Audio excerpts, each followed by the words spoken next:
이모, 이 건강주 한잔 하세요. 냄새가 이상한데? 아, 프리미엄이라 그래요. 수진아, 이 술에 뭘 탄 거니? 이모, 그게 아니에요. 수면제 90정. 내 약국에서 가져간 거지? 이모는 어차피 가난하잖아요. 가난? 내 재산이 얼마인지 알아? 뭐? 45억이야. 20년 키운 조카의 배신. 실화입니다. 안녕하세요. 상상을 초월하는 실화, 막장 한 스푼입니다. 지금부터 진실을 말씀드리겠습니다. 저는 박정희 65살입니다. 강남에서 40년째 약국을 운영하고 있어요. 아침 6시 약국 셔터를 올리는 소리가 고요한 거리에 울립니다. 남편을 떠나보낸 지 15년째. 이 일상만큼은 변함이 없네요. 유리 진열대를 닦으며 하나하나 약병을 정리합니다.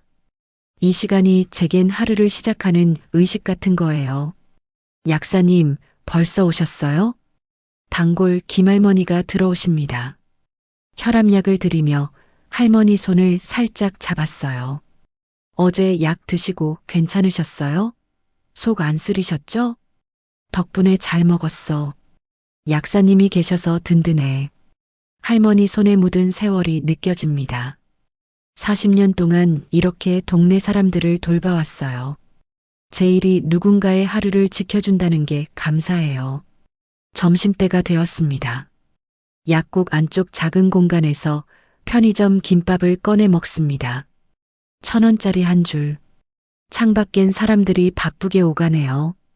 다들 참 바쁘게 사시네요. 저는 이제 천천히 살고 싶은데 말이에요. 휴대폰이 울렸습니다. 수진이에요. 이모, 점심 드셨어요? 지금 먹고 있어. 너는? 저도요. 근데 이모, 요즘 건강은 괜찮으세요? 혈압 같은 거 체크는 하시고 계세요? 뭔가 이상합니다. 수진이가 제 건강을 이렇게 구체적으로 물어본 적이 없었거든요. 게다가 일주일째 매일 전화가 와요. 괜찮지? 그런데 갑자기 왜 그래? 그냥요. 이모도 이젠 연세가 있으시잖아요. 혹시 모르니까 병원에서 정밀 검사 한번 받아보시는 게 어때요? 전화를 끊고 나니 마음 한구석이 묘하게 무겁습니다. 뭔가 달라진 느낌이에요. 40년 약사로 살아오면서 생긴 직감일까요? 오후 3시쯤 수진이가 약국에 왔습니다. 결혼하고 나서는 한 달에 한 번 올까 말까 한 아이가 요즘 부쩍 자주 들러요. 이모, 질문 하나만 할게요. 수면제는 얼마나 먹으면 위험한 거예요? 순간 제 손이 멈췄습니다. 왜? 너 요즘 잠 못 자니? 아니에요. 그냥 궁금해서요. 이모가 약사시니까 제일 잘 아시잖아요. 수진이가 제 눈을 피합니다. 뭔가 숨기는 게 있어 보여요. 수면제는 용량 조절이 중요해. 처방대로만 먹어야지.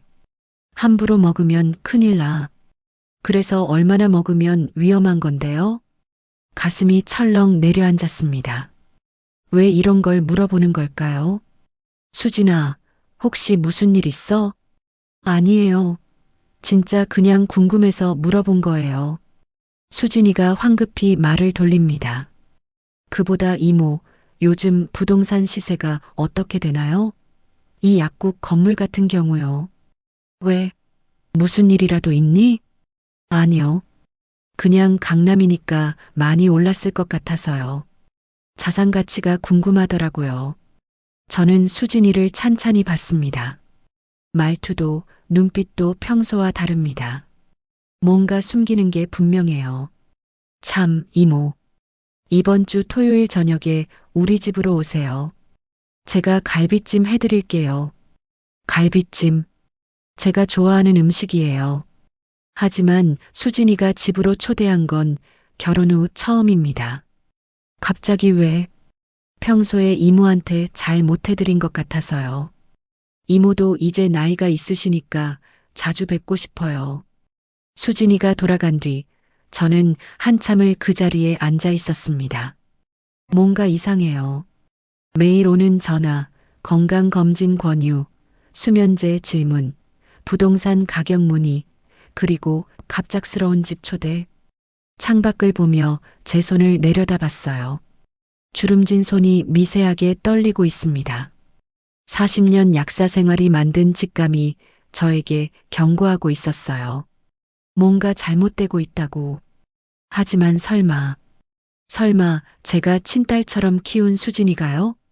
그날 밤 저는 잠을 이루지 못했습니다.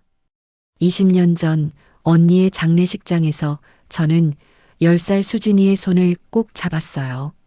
이모, 저 어떡해요? 엄마가 없으면 저 어떡해요? 수진이의 작은 손이 제 손을 꽉 붙잡았습니다. 교통사고였어요. 갑작스러운 사고로 언니는 그렇게 떠났습니다. 장례식장 한쪽에서 오열하는 수진이를 안고 저는 다짐했어요. 이 아이만큼은 지켜내겠다고. 수진아, 이모가 있잖아. 걱정하지 마.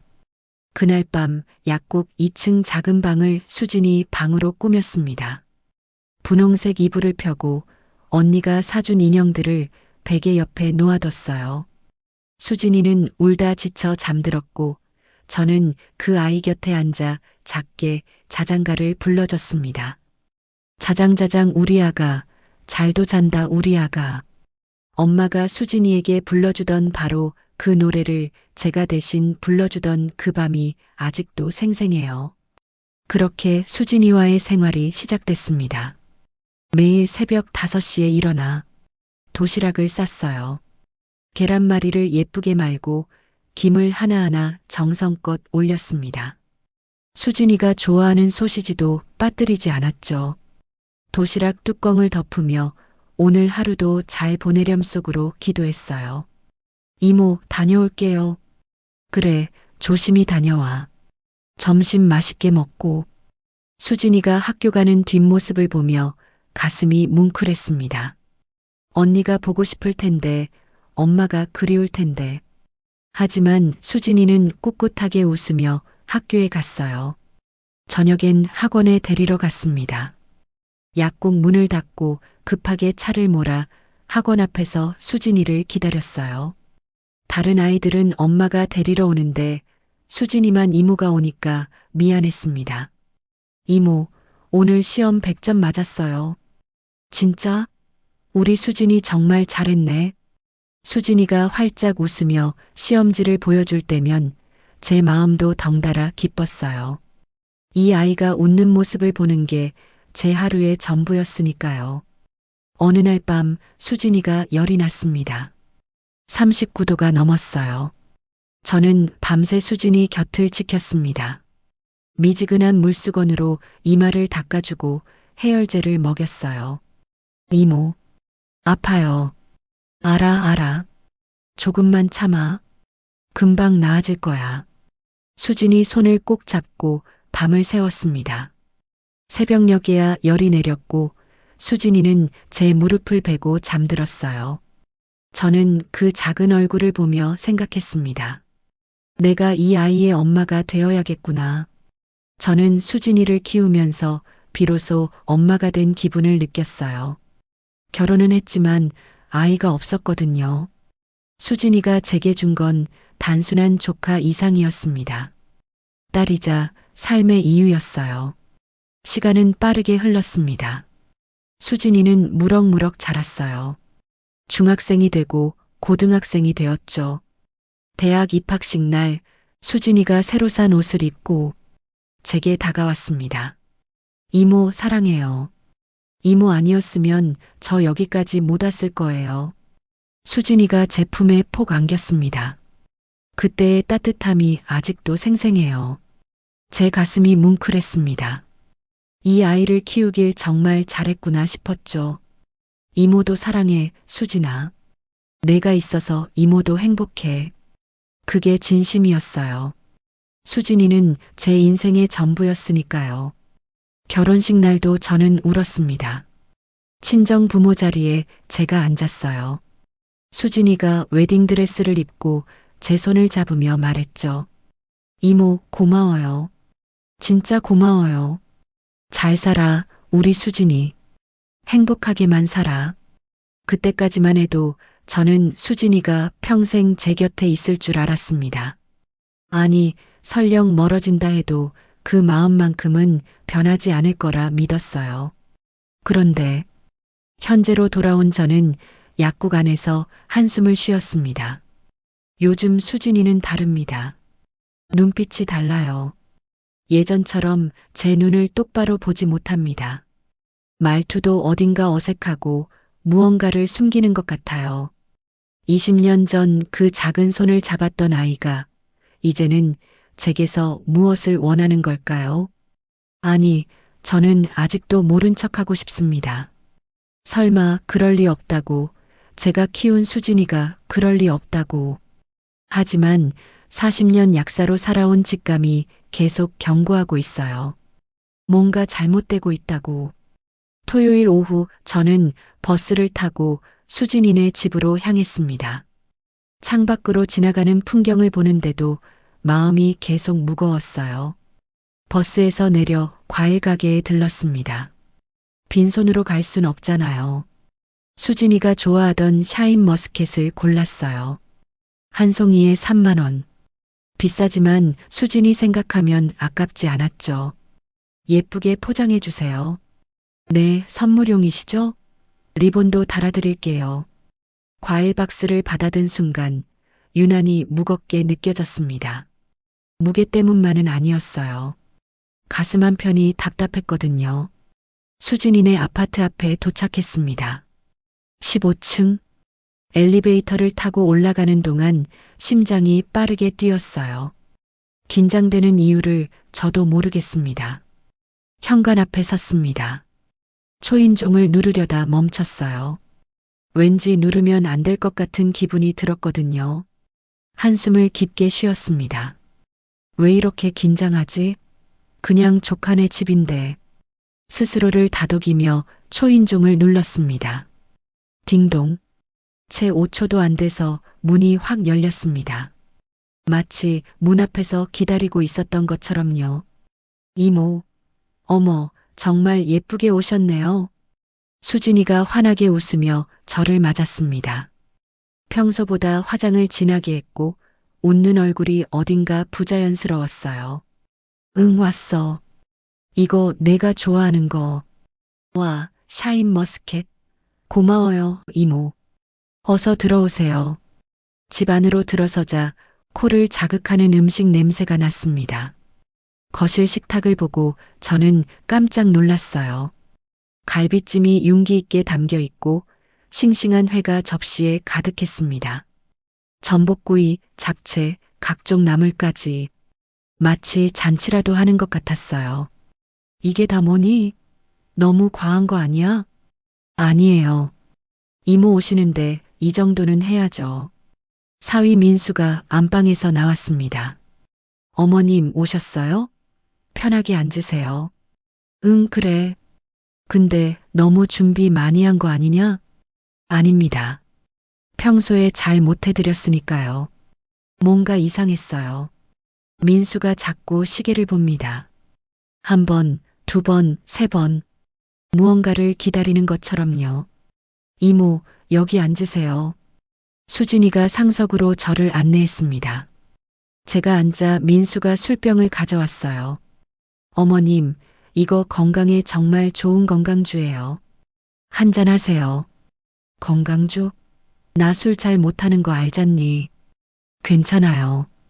이건 특별한 거예요. 이모 건강 생각해서 준비한 거예요. 민수가 제 잔에 술을 따랐습니다. 투명한 액체가 잔을 채웠어요. 저는 술잔을 들어 코에 가까이 댔습니다. 40년 약사 습관이죠. 약 냄새를 맡듯이 술 냄새를 맡았어요. 순간 제 표정이 굳었습니다. 이건 일반 건강주가 아니야. 약간의 쓴맛과 화학적 냄새가 났어요. 분명히 뭔가 탄 냄새였습니다. 이모, 왜 그러세요? 안 마시세요? 수진이의 목소리가 조금 떨렸습니다. 아니야. 그냥 냄새가 좀 독하네. 제 손이 미세하게 떨리기 시작했어요. 40년 약사 경험이 제게 경고하고 있었습니다. 이 술을 마시면 안 된다고. 화장실 좀 다녀올게. 네, 저기 왼쪽이에요. 일어나면서 슬쩍 아래를 봤습니다. 식탁 아래에서 수진이와 민수가 손으로 신호를 주고받고 있었어요. 서로 눈빛을 교환하며 뭔가 확인하는 듯 했죠. 화장실로 가는 척 하다가 부엌으로 돌아섰습니다. 쓰레기통 옆에 뭔가 보였거든요. 빈 약통이었습니다. 손을 뻗어 집어들었어요. 라벨을 확인하는 순간 제 온몸이 얼어붙었습니다. 이건 제 약국에서 나간 약통이에요. 졸피뎀, 수면제, 그것도 한 통이 아니었습니다. 세 통이나 비어 있었어요. 가슴이 쿵쿵 뛰었습니다. 손이 떨렸고 숨이 막혔어요. 설마 수진이가. 뒤에서 발소리가 났습니다. 이모, 왜 여기 계세요? 수진이었습니다. 제 손에 든 약통을 보고 얼굴이 하얗게 질렸어요. 저는 천천히 수진이를 바라봤습니다. 수진아, 이게 뭐니? 이모, 그냥 청소하다가 나온 거예요. 수진이가 떨리는 목소리로 말했습니다. 하지만 제 눈을 똑바로 보지 못했어요. 청소하다가 세 통씩이나? 이모, 더 이상 묻지 않았습니다. 물어봐야 소용없다는 걸 알았으니까요. 저는 약통을 다시 쓰레기통에 넣고 거실로 돌아왔습니다. 식탁에 앉았어요. 민수가 다시 제 앞에 술잔을 밀었습니다. 어머님, 식기 전에 드세요. 술잔을 들었습니다. 손이 떨렸지만 애써 태연한 척했어요. 혹시 제가 눈치챘다는 걸 들키면 안 될 것 같았거든요. 입술에 잔을 댔습니다. 그 순간 띠리링 휴대폰이 울렸습니다. 발신자를 보니 준영이었어요. 지금 싱가포르에 있는 수진이 오빠 조카요. 여보세요? 이모, 절대 아무것도 드시지 마세요. 준영이의 목소리가 다급했습니다. 숨이 찬 것 같았어요. 준영아, 무슨 소리니? 이모, 지금 수진이네 집이시죠? 거기 있는 거 아무것도 드시면 안 돼요. 왜? 무슨 일인데? 제가 탐정을 고용했어요. 수진이가 이모를. 준영이의 목소리가 멎었습니다. 말을 잇지 못하는 것 같았어요. 뭐? 수진이가 뭘? 술에 수면제를 탔어요. 순간 제 손에서 술잔이 떨어졌습니다. 쨍그랑. 술잔이 바닥에 떨어져 산산조각 났습니다. 투명한 액체가 마룻바닥에 퍼졌어요. 수진이와 민수의 얼굴이 하얗게 질렸습니다. 이모. 수진이가 떨리는 목소리로 불렀습니다. 저는 천천히 고개를 들어 수진이를 봤어요. 그리고 조용히 물었습니다. 수진아, 이 술에 뭘 탄 거니? 이모, 그게 아니에요. 그게 아니긴 뭐가 아니야. 제가 소리를 질렀습니다. 평생 이렇게 큰 소리를 낸 적이 없었어요. 수면제를 탔지? 내 약국에서 가져간 수면제를 이 술에 탔지? 민수가 벌떡 일어섰습니다. 이모님, 오해예요. 진짜 오해예요. 오해? 뭐가 오해야? 그때 어지러움이 밀려왔습니다. 한 모금 마셨던 술 때문이었어요. 시야가 흐려지고 손끝이 저렸습니다. 이미 늦었구나. 하지만 정신을 놓으면 안 됐어요. 저는 40년 약사예요. 이 정도 독성이면 어떻게 대처해야 하는지 알고 있었죠. 나는 40년 약사야. 내가 뭘 탔는지 다 알아. 휴대폰을 집어들었습니다. 손이 떨렸지만 119를 눌렀어요. 여보세요. 119예요. 독극물 섭취했어요. 수면제. 과다 복용. 네. 고객님, 지금 어디세요? 주소를 말하려는데 혀가 잘 돌아가지 않았습니다. 수진이가 다가와 제 손에서 휴대폰을 빼앗으려 했어요. 이모, 안 돼요. 비켜. 저는 남은 힘을 다해 수진이를 밀쳤습니다. 전화기 너머로 준영이의 목소리가 들렸어요. 이모, 제가 신고했어요. 구급차 5분 후에 도착해요. 준영아, 버티세요, 이모. 제발 버티세요. 민수가 문 쪽으로 가려다가 멈췄습니다. 도망칠까 망설이는 것 같았어요. 수진이는 바닥에 주저앉아 울고 있었습니다. 이모, 미안해요. 정말 미안해요. 저는 수진이를 내려다봤습니다. 울면서 제 발을 붙잡는 그 모습을 보며 깨달았어요. 이 아이는 더 이상 제 조카가 아니구나. 20년을 함께 산 시간들이 주마등처럼 스쳐 지나갔습니다. 도시락을 싸주던 아침들, 밤새 간호하던 날들, 이모 사랑해요 하던 그 목소리. 모두 거짓이었을까요? 아니, 진심이었을 수도 있어요. 하지만 그 진심이 어느 순간 변해버린 거겠죠. 돈 앞에서, 욕심 앞에서, 멀리서 사이렌 소리가 들렸습니다. 이모, 절대 눈 감으면 안 돼요. 준영이의 목소리가 전화기에서 울려 퍼졌습니다. 저는 의자를 붙잡고 버텼어요. 쓰러지면 안 된다고 스스로에게 말했죠. 나는 살아야 해. 준영이를 위해서라도. 사이렌 소리가 점점 가까워졌습니다. 병원 응급실 천장에 하얀 조명이 눈부셨습니다. 링거를 맞으며 누워있는데 문이 벌컥 열렸어요. 이모, 준영이었습니다. 숨을 헐떡이며 달려온 모습이었어요. 준영아, 이모 괜찮으세요? 의사 선생님이 다행히 큰 문제는 없다고. 준영이가 제 손을 꼭 잡았습니다. 그 손이 따뜻했어요. 고마워. 내가 아니었으면. 말을 잇지 못했습니다. 그때 경찰이 병실로 들어왔어요. 박정혜 씨 맞으시죠? 양평서 강력반입니다. 몸 상태가 괜찮으시면 간단히 조사 좀 하겠습니다. 네, 괜찮아요. 경찰이 파일을 펼쳤습니다. 일단 확인된 사실부터 말씀드리겠습니다.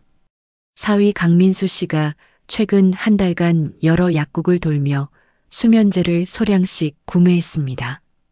소량씩요? 네. 한 곳에서 많이 사면 의심받을까봐 일부러 나눠서 산 겁니다. 총 90정을 구매했고요. 제 가슴이 철렁 내려앉았습니다. 그리고 더 충격적인 건 박정혜 씨 명의로 생명보험이 4건 가입되어 있습니다. 생명보험이요? 네. 총 보험금이 5억입니다. 수익자는 전부 조카분 이수진 씨로 되어 있고요. 준영이가 분노에 찬 목소리로 말했습니다. 제가 조사해서 알게 됐어요. 수진이가 부동산 중개사한테 이모 약국 건물 시세도 알아봤더라고요. 뭐라고? 네. 한 달 전부터 여러 곳에 문의했대요. 매매 가격이 얼마나 되는지, 처분하기 쉬운지. 경찰이 가방에서 노트 한 권을 꺼냈습니다. 그리고 이건 이수진 씨 집에서 압수한 일기장입니다. 펼쳐진 일기장에는 수진이의 글씨가 빼곡했어요. 이모는 나를 도구로만 생각했을 거야. 진짜 딸이 아니니까. 언제나 엄마 얘기만 하잖아. 나는 그냥 엄마 대신일 뿐이야. 제 눈에서 눈물이 흘러내렸습니다. 하지만 저는 수진이를 진짜 딸처럼 사랑했는데 준영이가 제 어깨를 감싸 안았습니다. 이모 잘못이 아니에요. 경찰이 또 다른 서류를 꺼냈어요. 그리고 이건 20년 전 언니분께서 남기신 유언장입니다. 당시 법원에 정식으로 등록된 거라 저희가 확인할 수 있었습니다. 유언장을 펼쳤습니다. 언니의 글씨였어요. 정희야, 수진이를 부탁해. 내가 유일한 희망이야. 내 딸을 진짜 딸처럼 사랑해줘. 미안해. 그리고 고마워. 눈물이 멈추지 않았습니다. 언니의 마지막 부탁을 지키려 20년을 살았는데 이게 끝이라니. 그때 경찰이 조심스럽게 입을 열었습니다. 그런데 한 가지 더 확인된 게 있습니다. 뭔데요? 박정혜 씨 명의로 된 자산을 조회해 봤는데 이 약국 건물이 20억, 용산 아파트가 15억, 그리고 예금과 주식이 10억 정도 됩니다. 뭐라고요? 준영이가 깜짝 놀라 물었습니다. 총 45억 정도의 자산을 보유하고 계십니다. 순간 병실이 조용해졌습니다. 이걸 알았다면 굳이 보험금을 노릴 이유가 없었을 텐데요. 참 아이러니합니다. 그날 밤 경찰서 조사실에서 수진이를 만났습니다. 수척해진 얼굴로 고개를 숙이고 있던 수진이가 저를 보자 울음을 터뜨렸어요. 이모, 몰랐어요. 정말 몰랐어요. 이모가 이렇게 많은 재산이 있는 줄. 저는 차갑게 수진이를 바라봤습니다. 그래서, 네, 알았으면 안 죽였을 거라는 거니? 수진이가 말을 잇지 못했습니다. 그게 더 무섭구나, 수진아. 내가 나를 사랑해서가 아니라 돈이 있어서 살려뒀을 거라는 게. 이모, 나는 너를 진짜 딸처럼 사랑했어. 하지만 너는 나를 단 한 번도 진심으로 사랑한 적이 없었구나. 고개를 돌렸습니다. 더 이상 볼 수 없었어요. 법정에 들어서며 저는 떨리는 다리를 억지로 움직였어요. 방청석이 사람들로 가득 찼습니다. 기자들도 보였어요. 약사가 조카에게 독살당할 뻔한 사건이 언론에 알려지면서 많은 관심을 받았거든요. 증인, 앞으로 나오십시오. 재판장의 목소리에 증인석으로 향했습니다. 다리가 후들거렸지만 꼿꼿이 걸었어요. 피고석에 앉은 수진이와 눈이 마주쳤습니다. 수진이는 고개를 푹 숙이고 있었어요. 선서를 마치고 자리에 앉았습니다. 증인은 피고인과 어떤 관계입니까? 검사가 물었습니다. 조카입니다. 제 언니의 딸이에요. 조카를 어떻게 돌봐왔는지 말씀해 주시겠습니까? 깊게 숨을 들이쉬었습니다. 저는 수진이를 10살 때부터 키웠습니다. 언니가 교통사고로 세상을 떠난 후였어요. 목소리가 떨렸습니다. 방청석이 조용해졌어요. 매일 아침 도시락을 쌌습니다. 김을 하나하나 정성껏 올리고 수진이가 좋아하는 반찬을 챙겼어요. 계속 말씀하십시오. 아플 때는 밤새 간호했습니다. 중학교 2학년 때 독감에 걸렸을 때 3일 밤을 새웠어요. 약국 문을 닫고 곁을 지켰죠. 수진이가 흐느끼는 소리가 들렸습니다. 대학 등록금도 제가 댔습니다. 4년 내내요. 결혼 비용도 전부 제가 부담했고요. 신혼집 전세금도 제가 마련해줬습니다. 그런 증인을 피고인은 어떻게 대했습니까? 그 아이가 저를 죽이려 했습니다. 말을 하는데도 믿기지 않았어요. 제가 친딸처럼 키운 아이가 저를 죽이려 했다니. 더 말씀하실 게 있습니까? 고개를 저었습니다. 더 이상은 할 수 없었어요. 재판장이 수진이를 바라봤습니다. 피고인, 최후 진술하십시오. 수진이가 떨리는 목소리로 일어섰습니다. 이모, 저는 이모가 항상 언니만 사랑하는 줄 알았어요. 뭐? 제가 반문했습니다. 제 친엄마 사진을 보며 우시잖아요. 매년 기일 때마다 울면서 수진이가 눈물을 흘렸어요. 저는 이모에게 짐일 뿐이라고 생각했어요. 그냥 언니 때문에 어쩔 수 없이 키우는 거라고. 더 이상 참을 수 없었습니다. 저는 벌떡 일어났어요. 수진아. 재판장이 제지했지만 멈출 수 없었습니다. 나는 내 엄마를 그리워하며 울었던 게 아니야. 네. 너를 더 잘 키우지 못한 내 자신이 미워서 울었던 거야. 방청석이 숨죽였습니다. 매년 기일마다 언니 영정 앞에서 빌었어. 언니 미안해. 수진이를 더 잘 키웠어야 하는데 엄마만큼은 못해줘서 미안해라고. 수진이가 그 자리에 주저앉았습니다. 너를 키우면서 단 한 번도 짐이라고 생각한 적 없어. 오히려 내가 있어서 내가 살았어. 목이 메었습니다. 수진아, 넌 내 전부였어. 수진이가 울부짖었습니다. 이모, 몰랐어요. 정말 몰랐어요. 알았으면 달라졌을까? 그게 중요한 게 아니야. 고개를 돌렸습니다. 더 이상 볼 수 없었어요. 재판장이 망치를 두드렸습니다. 피고인 이수진에게 살인미수 및 보험사기 혐의로 징역 6년을 선고합니다.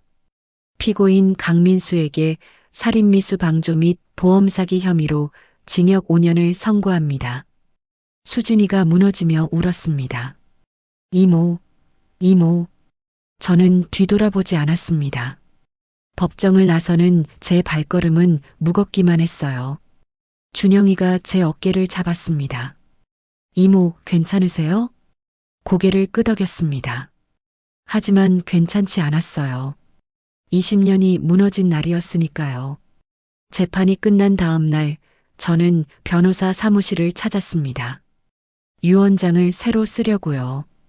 변호사가 고개를 끄덕이며 서류를 준비했습니다. 펜을 잡았습니다. 손이 떨렸어요. 이 글씨 하나하나가 20년의 추억을 지우는 일 같았거든요. 재산 상속에 관한 유언. 첫 줄을 쓰는데 눈물이 떨어졌습니다. 종이에 번진 잉크를 보며 한참을 멈춰 있었어요. 천천히 하셔도 됩니다. 변호사가 조용히 말했습니다. 다시 펜을 들었어요. 조카 이수진에 대한 상속권을 완전히 박탈합니다. 한 글자 한 글자 쓰는 게 이렇게 아플 줄 몰랐어요. 조카 이준영에게 20억을 상속합니다. 준영이는 저를 진짜 이모로 대해줬으니까요. 나머지 25억은 고아 약학생 장학재단 설립에 사용합니다. 펜을 내려놓았습니다. 이렇게 하시면 정말 후회 없으시겠어요? 변호사가 물었습니다. 후회요? 이미 다 했어요. 쓴웃음이 나왔습니다. 며칠 후 교도소에서 연락이 왔습니다. 수진 씨가 면회를 신청했습니다.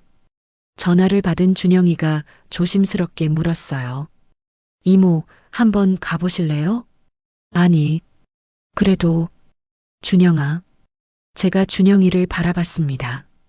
이모, 그래도 한 번은 만나보시는 게 아니야. 이미 끝났어. 단호하게 말했지만 가슴은 아팠어요. 수진이도 반성하고 있을 거예요. 면회 신청을 3번째 넣었대요. 반성? 이제 와서? 고개를 저었습니다.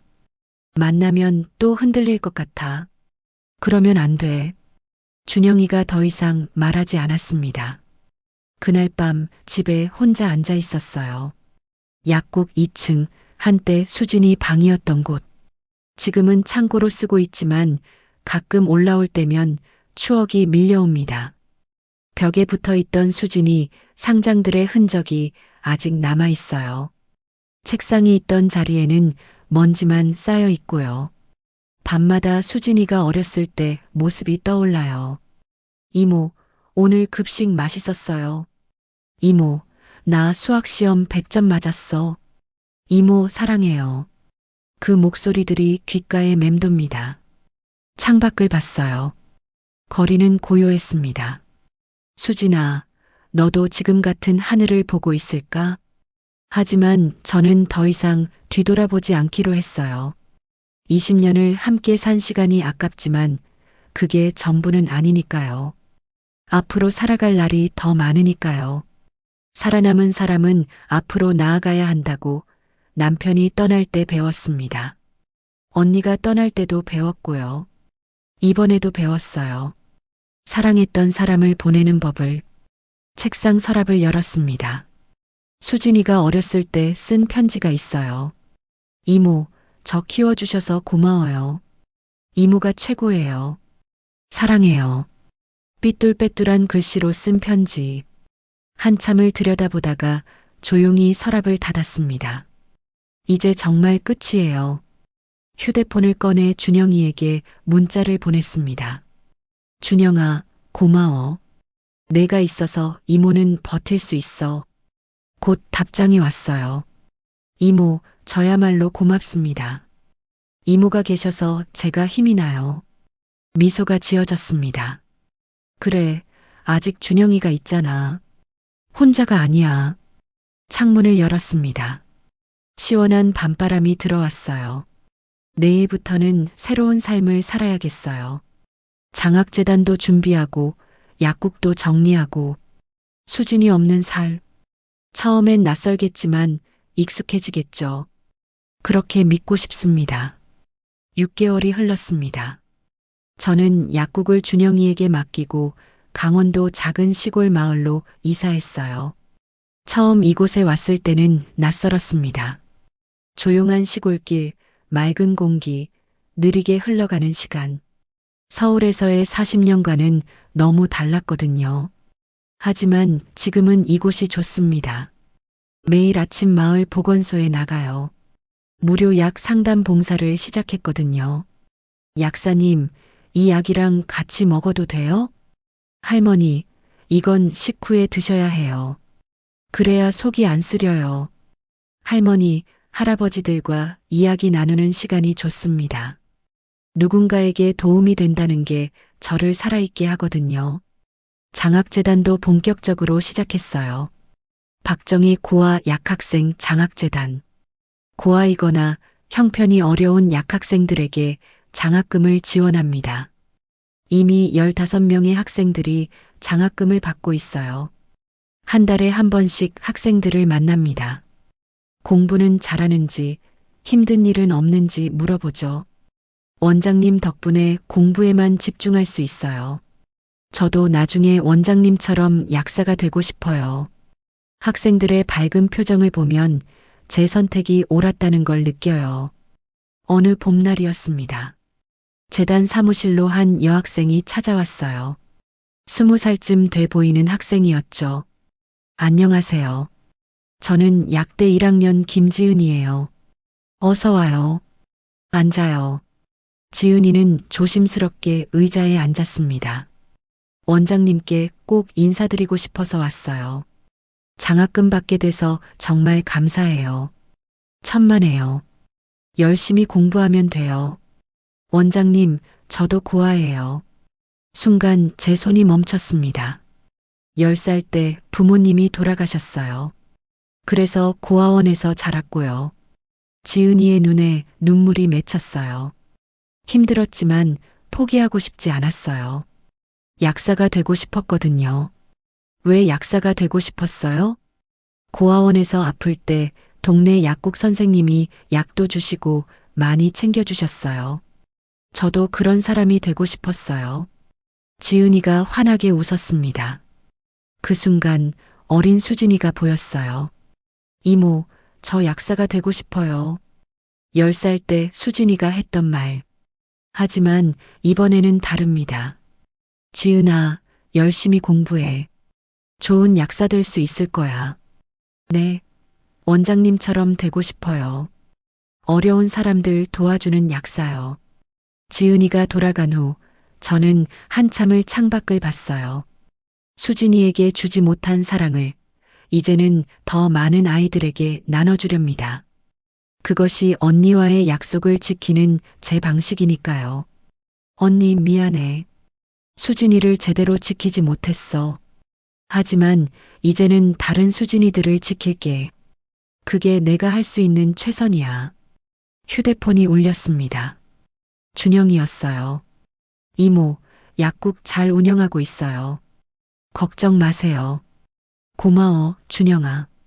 이모야말로 고마워요. 약국도 맡겨주시고, 저를 믿어주시고. 준영이 목소리가 따뜻했습니다. 준영아, 너는 정말 좋은 아들이야.